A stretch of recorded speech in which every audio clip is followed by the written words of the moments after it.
Hi Internet. This is another Books with Bite interview, and I'm here with the fabulous Jennifer Donnelly, the author of the Waterfire Saga. My first question to kick off is, can you talk about any authors or books that have inspired you to become a writer? Pretty much every book I have ever read has inspired me to become a... No, this is such a shit.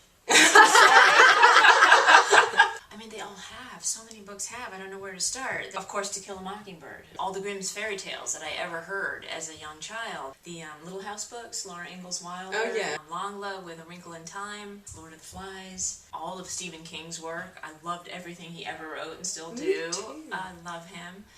A Woman of Substance by Barbara Taylor Bradford. Okay, Big, yeah. sweeping family saga. I'm drawn as a reader to a writer's voice.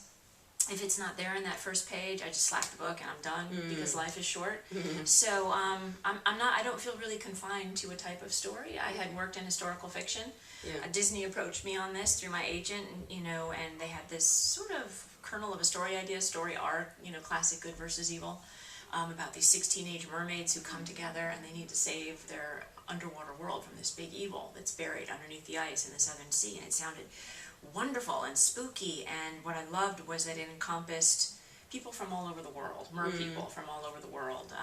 We have people, in the Indian Ocean and the Atlantic Ocean, the Pacific, all over. A big diversity of characters, which I liked, and this spooky story.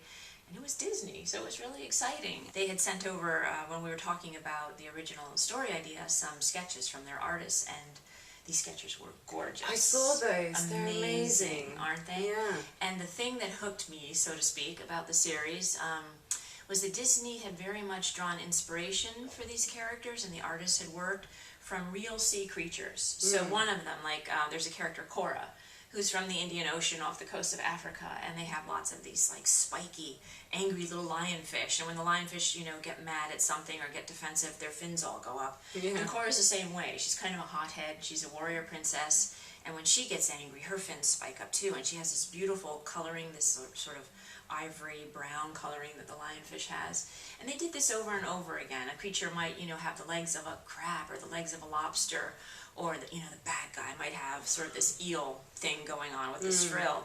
It wasn't the Little Mermaid. It wasn't this traditional idea of a mermaid sitting on a rock, combing her hair, bikini top made of clamshells. Yeah. It was just so organic, so drawn from the ocean.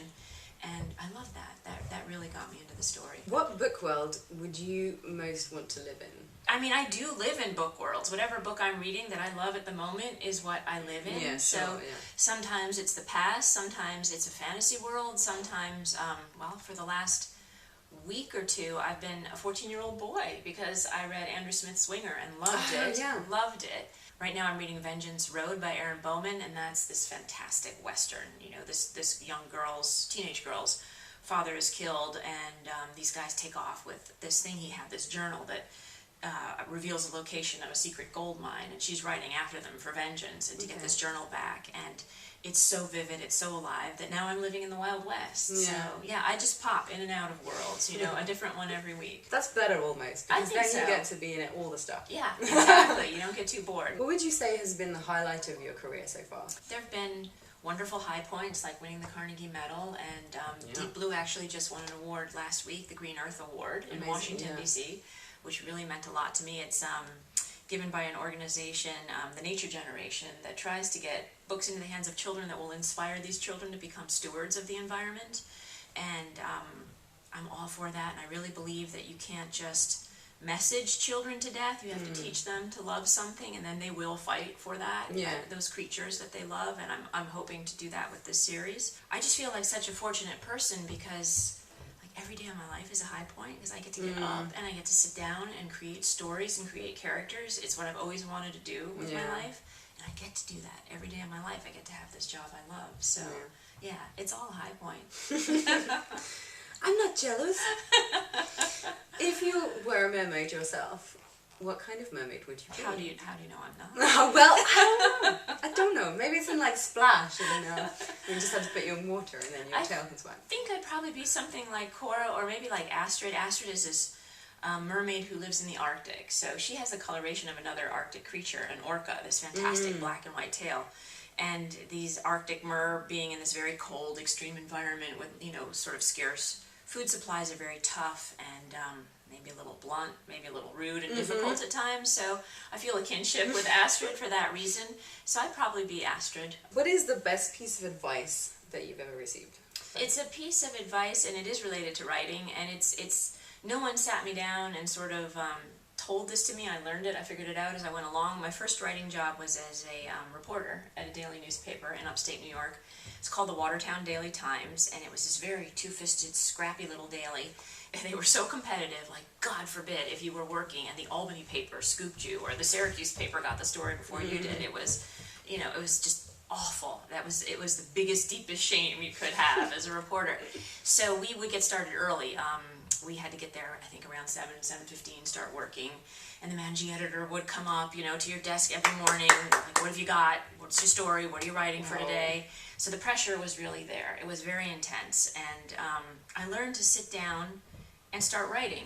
And then the muse will come. Don't wait. Don't do it the other way around. Don't wait for inspiration. Don't wait for the muse to show up. You get your rear end in that chair, you start working, and she will come. To this day, I could just sit down and start, you know, and I have my little pot of tea, I have my little chocolate bar, and I go in the morning. Don't be the one to tell yourself no. People write to me all the time and say, you know, how do I get published? How do you get published? How do you keep going?